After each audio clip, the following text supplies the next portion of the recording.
Dan kemarin Pak Menteri juga sampaikan, kepala daerah itu walaupun dipilih secara langsung oleh rakyat, tetapi sangat bisa diberhentikan berdasarkan undang-undang. Ya, jadi bukan berarti dipilih langsung tidak bisa berhenti. Bisa berhenti karena tidak melaksanakan program prioritas nasional. Bisa diberhentikan karena tidak izin ketika keluar negeri. Bisa diberhentikan ketika melakukan perbuatan tercela. Kami panitia menyampaikan terima kasih kepada seluruh teman-teman media atas kerjasamanya dalam pemberitaan, karena memang kami menginginkan apa yang ada di sini disampaikan kepada publik ya, seterbuka mungkin kegiatan yang ada di sini dengan semua kritiknya, semua masukannya. Kami menganggap itu positif agar semua transparan bisa mengikuti apa yang ada di sini. Kami ucapkan terima kasih. Yang kedua, Bapak Presiden tadi menyampaikan arahan selama kurang lebih 2 jam. Ini salah satu pidato beliau terlama. Beliau menekankan betul tadi kepada seluruh kepala daerah untuk berpegangan kepada pasal 33 Undang-Undang Dasar 1945. Mengingatkan kepada daerah untuk menjaga kekayaan alam, menjaga potensi daerah, dikelola sebaik-baiknya, jangan sampai rugi, jangan sampai hilang, jangan sampai juga didominasi oleh kepentingan-kepentingan asing, kira-kira begitu. Yang ketiga, Presiden juga menyampaikan bahwa ada rencana hilirisasi yang sangat matang, ada pohon hilirisasi dalam beberapa hal, nikel dan lain-lain begitu ya.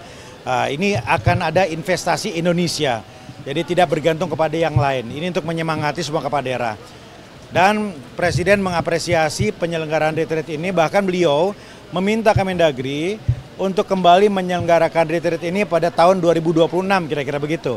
Ya, supaya mengevaluasi target-target yang beliau berikan. Ya, kata beliau supaya kita semua jangan omon-omon saja. Supaya terbukti bahwa Presiden tidak omon-omon, kepada tidak omon-omon, maka 2026 kita targetkan ada retreat lagi, mengevaluasi lagi semua angka-angka dan capaian-capaian tadi. Karena beliau mentargetkan swasembada pangan, hilirisasi, dan banyak sekali program-program gitu.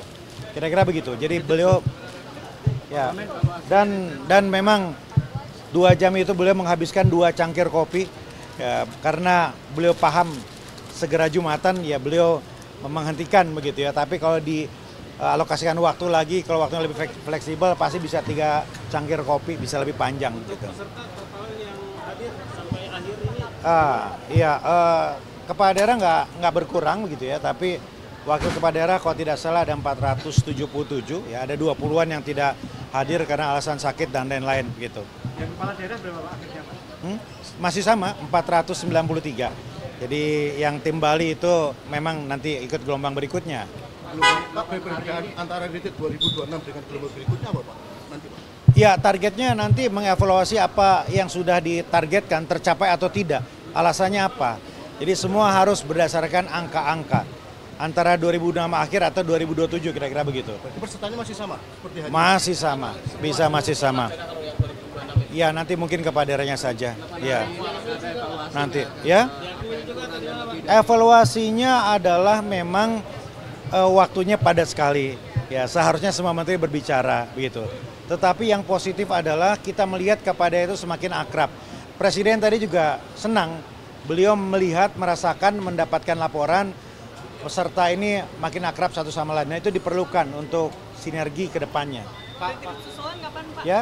Retreat susulan kapan? Gelombang Bukan susulan, gelombang kedua dan kemungkinan besar tidak di sini. Kemungkinan besar di Jakarta dengan format yang jauh lebih simpel. Tapi tahun ini Pak? Gelombang kedua. Oh iya, pasti tahun ini. Ya gelombang berikutnya ya setelah Lebaran lah, kira-kira begitu. Untuk retreat evaluasi Pak dari Presiden ada kasih info nggak konsekuensinya apa kalau nggak mencapai target Apa itu? retreat hari ini? Belum ya. Pak yang 2026 berarti tetap di sini atau Ya. yang 2026 tetap di Ya kalau skalanya seperti ini ya kemungkinan di sini karena teman-teman udah nyaman ya dengan biaya yang minim, dengan fasilitas seperti ini ya teman-teman sudah nyaman, cocok lah gitu. Berarti untuk pembekalan selain dari sini ke Lemhanas atau Kemendagri tidak akan ada lagi? Nggak ada lagi ya kecuali teknis dari kementerian, tapi yang resmi di awal dari Lemhanas Kemendagri ini sudah nggak ada lagi. Hemat ya. Udah cukup ya? Oh sudah, Gubernur Aceh yang sempat beristirahat di rumah sakit sudah aktif lagi. Ya semua ada beberapa istirahat di tenda tapi tidak ada yang berat lah. Cukup ya teman-teman ya. Tadi ada beberapa kepala daerah ingin melaksanakan retret di daerah masing-masing, tanggapannya gimana? Ya boleh saja tapi dipastikan tidak seremoni. Itu arahan Presiden. Retret boleh untuk kepala dinas tapi tidak seremoni, fokus kepada kolaborasi, sinergi dan pemahaman visi misi, astacita dan gagasan kepala daerah. Jadi menghindari seremoni. Sempat ada informasi bahwa efisiensi akan mencapai 800 triliun nanti, Pak. Jadi begini, Presiden mengingatkan lagi, efisiensi ini tidak untuk menghilangkan yang dibutuhkan. Tidak untuk menggeser kesehatan, pendidikan, infrastruktur yang penting, tidak. Ya, efisiensi ini untuk hal-hal yang betul-betul pemborosan. Nah, itu Kementerian Dalam Negeri sudah menjabarkan itu secara teknis yang dianggap pemborosan apa saja. Dan kita akan memonitor itu. Ya, kita akan memonitor itu melalui SIPD dan melalui pemerintah provinsi semua. Pokoknya kita lebih ketat lagi nih untuk mengevaluasi APBD teman-teman gitu. Dan kemarin Pak Menteri juga sampaikan, kepala daerah itu walaupun dipilih secara langsung oleh rakyat, tetapi sangat bisa diberhentikan berdasarkan undang-undang. Ya, jadi bukan berarti dipilih langsung tidak bisa berhenti. Bisa berhenti karena tidak melaksanakan program prioritas nasional. Bisa diberhentikan karena tidak izin ketika keluar negeri. Bisa diberhentikan ketika melakukan perbuatan tercela. Jadi ada celah. Nah kemarin Pak Mendagri mengingatkan jangan sampai pasal ini digunakan. Jangan sampai ketentuan ini digunakan. Ya, teman-teman kepala daerah harus menjaga betul amanah sehingga husnul khotimah sampai di ujung. Dijaga sama-sama. Ya karena ada ruang, ada celah berdasarkan hukum untuk diberhentikan. Pasal ini juga berlaku bagi mereka yang ikut retret, Pak. Ya? Ya semuanya sama. Ya. Ya. Oke. Teman-teman makasih semuanya ya. Gubernur, wakil gubernur, bupati, wakil bupati, wali kota, wakil wali kota mendapatkan arahan khusus dari Presiden Pak Prabowo, visi dan target-target pembangunan yang sangat dalam dan serius. Sehingga dibikin tertutup karena banyak materi-materi strategis, rahasia negara yang harus menjadi langkah bersama. Tapi di sisi yang lain ada tema-tema umum yang mudah dilaksanakan. Menjaga kebersihan seluruh wilayah, tidak lagi kota kita dipenuhin baliho dan spanduk yang sudah sangat membosankan, itu misalnya. Jadi kita semua diharapkan bersatu padu membersihkan kota dari sampah-sampah politik berupa spanduk-spanduk itu misalnya. Sektor apa aja Pak yang dibicarain? Semua sektor, terutama penguasaan ekonomi dalam konteks supaya keadilan cepat merata.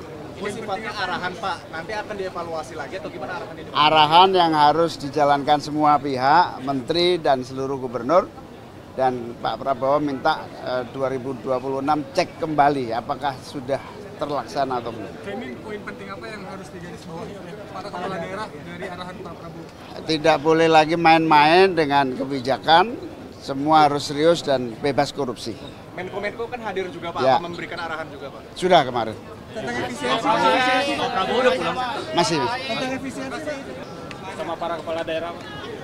Ya tentu di acara penutupan orientasi kepemimpinan bagi kepala daerah di Akademi Militer Magelang ini merupakan penguat dari semangat retreat ini, di mana Bapak Presiden Prabowo Subianto berharap setelah selesai menjalankan kegiatan di Magelang, kembali ke daerah masing-masing untuk segera bekerja serius untuk rakyat. Dan ditekankan pentingnya untuk selalu mencari solusi, meningkatkan pertumbuhan ekonomi dan juga mengentaskan kemiskinan. Kita berharap kesejahteraan rakyat juga semakin baik. Dan diharapkan juga tentunya kerjasama antar kepala daerah yang diharapkan juga bisa mencari berbagai potensi, termasuk bagaimana relasi antara pemerintah pusat dan daerah ini bisa dibangun dengan baik ke depan. Terkait infrastruktur daerah ada arahan juga Pak Menko, anggaran. Tentunya secara khusus beliau juga ingin desa-desa kita bisa semakin mandiri dan semangatnya adalah sekali lagi kita ingin mencapai ketahanan pangan, swasembada energi dan juga kita berharap dengan menjaga sumber daya alam kita, manajemen yang juga skillful. Kita berharap memiliki kemampuan kemandirian untuk menghadirkan hilirisasi, industrialisasi yang semua itu meningkatkan economic value untuk Indonesia dan pada akhirnya juga distribusinya untuk daerah. Jadi daerah-daerah diminta juga untuk mengelola sumber daya alamnya sebaik-baiknya dan menghadirkan kemajuan ekonomi jika dikelola dengan tepat dan tidak ada kebocoran atau terjadi inefisiensi baik dalam program pembangunan infrastruktur maupun prioritas-prioritas presiden lainnya. Gitu. Mas, terkait bulan suci Ramadan ini apa saja yang sudah disiapkan dan apa yang akan disiapkan di bulan nanti mudik lebaran nih Mas dari pemerintah? Iya, saya insya Allah besok bersama-sama dengan jajaran kementerian terkait, Kementerian Perhubungan, Kementerian Keuangan, Kementerian BUMN, juga Kementerian PU dan Kementerian Pariwisata akan mengumumkan secara langsung, tapi tunggu besok ya, tunggu besok.